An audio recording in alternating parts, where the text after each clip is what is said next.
السلام علیکم ورحمۃ اللہ وبرکاتہ۔ امید کرتے ہیں آپ لوگ خیریت سے ہوں گے۔ میرے عزیز دوستو، آج بہت ہی اہم موضوع لے کر آپ کے سامنے حاضر ہوا ہوں۔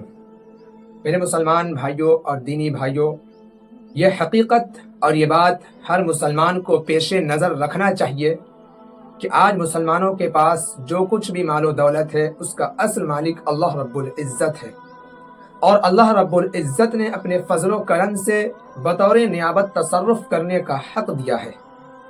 اس بات کو آپ ایک مثال سے سمجھے کہ کہیں کا کسی ملک کا بادشاہ ہو اور وہ لمبی مدت کے لیے، ایک عرصہ کے لیے دور دراز کے سفر پہ جا رہا ہو، تو ظاہر سی بات ہے کہ جب وہ سفر پہ جائے گا تو اپنی کرسی پہ اور حکومت کو سنبھالنے کے لیے، بادشاہت کو سنبھالنے کے لیے ضرور کسی نہ کسی کو نائب بنائے گا اور اسے تصرف کرنے کا یعنی خرچ کرنے کا حق بھی دے گا۔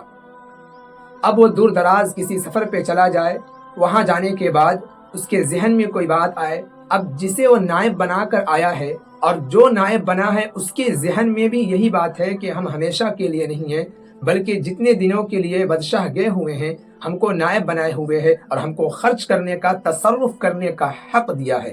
اب بادشاہ جیسے کہے گا اسے ہمیں تصرف کرنا ہوگا، خرچ کرنا ہوگا۔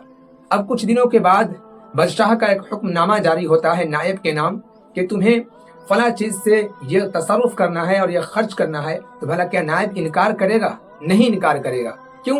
وہ اس لیے کہ نائب جانتا ہے کہ اس کا اصل مالک اور اس کا اصل حقدار کون ہے؟ بادشاہ ہے، جو اصل بادشاہ ہے، نائب نہیں ہے۔ لہٰذا بلا چو چرا کے، بغیر کسی اعتراض کے وہ اپنے بادشاہ کے حکم پر عمل کرے گا، اور جس چیز کا تصرف کرنے کا حکم دیا گیا ہے، جو چیز خرچ کرنے کا حکم دیا گیا ہے، آرڈر دیا گیا ہے، اس میں سے وہ ضرور خرچ کرے گا۔ ٹھیک اسی طرح اللہ رب العزت نے ہم سبوں کو کچھ جائیداد دے کر، مال و دولت دے کر اس کا نائب بنایا ہے۔ اصل مالک تو وہی اللہ رب العزت ہے، اور اب وہ اللہ رب العزت یہ حکم دے رہا ہے کہ تمہارے پاس اگر اتنا مال و دولت ہے تو تم اس میں سے زکوٰۃ نکالو۔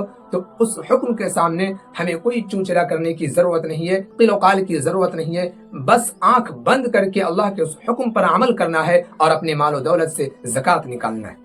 اگر اللہ رب العزت یہ بھی کہہ دے کہ تم سارے مال و دولت تصرف کرو، تو ظاہر سی بات ہے حق اس کا ہے، اصل مالک ہوا ہے، تب بھی ہمیں کوئی اعتراض نہیں کرنی چاہیے۔ لیکن یہ اللہ رب العزت کا فضل و کرم ہے کہ اس نے پورے مال و دولت کو خرچ کرنے کا حکم نہیں دیا، بس کچھ حصہ خرچ کرنے کا حکم دیا ہے۔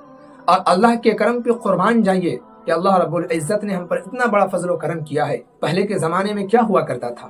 پہلے کے زمانے میں صدقہ یا خیرات کے قبولیت کی نشانی یہ ہوتی تھی کہ اونچی جگہ پہ لے جا کر جن کو صدقہ کرنا ہوتا تھا، خیرات کرنا ہوتا تھا، اونچی جگہ پر لے جا کر رکھ دیتے تھے۔ آسمان سے آگ آتی تھی اور جس کو قبول کرنا ہوتا تھا اسے جلا کر راکھ کر دیتی تھی، بھسم کر دیتی تھی، اور جس کا سامان، جس کی چیز جل گئی، راکھ ہو گئی، گویا کہ یہ سمجھا جاتا تھا کہ اس کا صدقہ قبول ہو گیا۔ لیکن اللہ رب العزت نے ہم پر ایک اور فضل و کرم کیا ہے، اس امت پر ایک فضل و کرم کیا ہے کہ اس امت سے جو زکوٰۃ کی شکل میں نکلنے والی دولت ہوتی ہے، زکوٰۃ کی شکل میں نکلنے والا مال ہوتا ہے، اسے اسی امت کے ضرورت مند افراد پر خرچ کرنے کا حکم دیا ہے۔ اس حکم سے زکوٰۃ نکالنا اور آسان ہو جاتا ہے، کیونکہ اس سے ہمیں یہ سمجھ آتی ہے بات کہ اب ہم اپنا مال و دولت ضائع نہیں کر رہے ہیں، بلکہ اپنے ہی بھائیوں کی مدد کر رہے ہیں۔ لہٰذا میں اب تمام حضرات سے گزارش کرتا ہوں جو صاحب نصاب ہے، جنہیں اللہ رب العزت نے مال و دولت دے رکھا ہے، وہ حضرات ضرور زکوٰۃ نکالے اور ان غریبوں کو دے جو غریب، جن کے پاس کچھ نہیں ہے۔ اور چونکہ عید بھی قریب ہے، آپ پہلے اگر نکال کر دیتے ہیں، اور خصوصاً صدقۃ الفطر جو ہوتا ہے، تو تاکہ وہ اس سے اپنی ضرورت پوری کر سکے، عید کے کپڑے وغیرہ خرید سکے، سویہ وغیرہ خرید سکے، بہرکیف ان کی جو بھی ضرورتیں ہیں وہ پوری کر لے۔ لہٰذا میں آخر میں یہی آپ تمام حضرات سے مؤدبانہ گزارش کرتا ہوں، درخواست کرتا ہوں کہ آپ ان باتوں پر ضرور توجہ دیں، کیونکہ جن کے پاس مال و دولت ہے انہیں تو کسی چیز کی کمی نہیں ہے۔